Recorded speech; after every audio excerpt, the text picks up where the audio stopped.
أعوذ بالله من الشيطان الرجيم. بسم الله الرحمن الرحيم. Explanation of Surah Al-Baqarah from ayat 58 to 94. This is the longest surah of the Quran Majid, and here the explanation, translation, and a soothing recitation has been done for the easy understanding of the viewers. Thank you.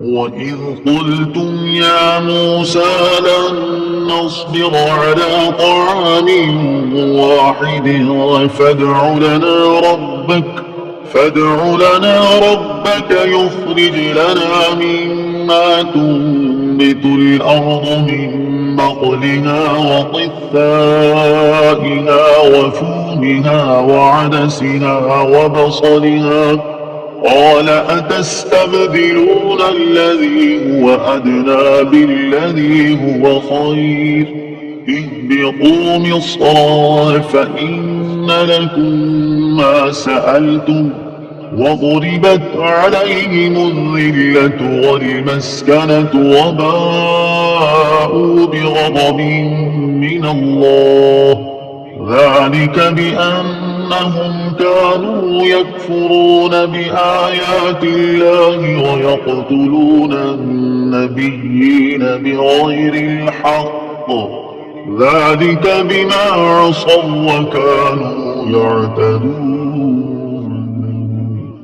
ترجمہ: اور جب تم نے کہا اے موسیٰ ہم ایک کھانے پر ہرگز صبر نہیں کر سکتے، لہٰذا آپ اپنے رب سے دعا کیجئے کہ ہمارے لیے وہ چیزیں نکالے جو زمین اگاتی ہے، جیسے ساگ اور ککڑی اور گندم اور مسور کی دال اور پیاز۔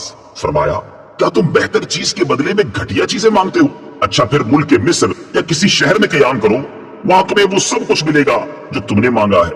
اور ان پر ذلت اور غربت مسلط کر دی گئی اور وہ خدا کے غضب کے مستحق ہو گئے۔ یہ ذلت و غربت اس وجہ سے تھی کہ وہ اللہ کی آیتوں کا انکار کرتے تھے اور انبیاء کو ناحق شہید کرتے تھے، اور یہ اس وجہ سے تھی کہ انہوں نے نافرمانی کی اور وہ مسلسل سرکشی کر رہے تھے۔ لن نصبر على طعام واحد، ہم ایک کھانے پر ہرگز صبر نہیں کریں گے۔ تفسیر صراط الجنان میں ہے، بعض لوگوں کی طبیعت میں کم ہمتی، نالائکی اور نیچ پن ہوتا ہے۔ آپ انہیں پکڑ کر بھی اوپر کرنا چاہیں تو وہ کم تر اور نیچے رہنے کو ترجیح دیتے ہیں۔ ایسے لوگ عموماً زندگی کی لذتوں اور نعمتوں سے فائدہ نہیں اٹھا پاتے۔ بلند ہمت اور بہتر سے بہتر کے طالب ہی خالق و مخلوق کے ہاں پسندیدہ ہوتے ہیں۔ بنی اسرائیل پر نعمتوں کے ذکر کے بعد یہاں سے ان کی کم ہمتی اور نالائکی اور نافرمانی کے کچھ واقعات بیان فرمائے جاتے ہیں۔ ان میں سے ایک واقعہ یہ ہے، بنی اسرائیل نے حضرت موسیٰ علیہ السلام سے مطالبہ کیا کہ ہم ایک ہی قسم کے کھانے پر صبر نہیں کر سکتے، آپ دعا کریں کہ ہمیں زمین کی ترکاریاں اور دالیں وغیرہ ملیں۔ حضرت موسیٰ علیہ السلام نے انہیں سمجھایا کہ تمہیں اتنا اچھا کھانا بغیر محنت کے مل رہا ہے، کیا اس کی جگہ ادنا قسم کا کھانا لینا چاہتے ہو؟ لیکن جب وہ نہ مانے تو حضرت موسیٰ علیہ السلام نے بارگاہ الہی میں دعا کی۔ اس پر حکم ہوا کہ اے بنی اسرائیل، اگر تمہارا یہی مطالبہ ہے تو پھر مصر جاؤ، وہاں تمہیں وہ چیزیں ملیں گی جن کا تم مطالبہ کر رہے ہو۔ مصر سے مراد یا تو ملک مصر یا مطلقاً کوئی بھی شہر ہے۔ بڑوں سے نسبت رکھنے والے کو کیا کرنا چاہیے؟ یہاں اس بات کا خیال رکھیں کہ ساگ، ککڑی وغیرہ جو چیزیں بنی اسرائیل نے مانگی ان کا مطالبہ گناہ نہ تھا۔ من و سلوہ جیسی نعمتیں بے محنت چھوڑ کر ان کی طرف مائل ہونا پست خیالی ہے۔ ہمیشہ ان لوگوں کا میلان طبع پستی ہی کی طرف رہا، اور حضرت موسیٰ اور حضرت ہارون علیہ السلام ایسے جلیل القدر بلند ہمت انبیاء کے بعد تو بنی اسرائیل کے نیچ پن اور کم حوصلگی کا پورا ظہور ہوا۔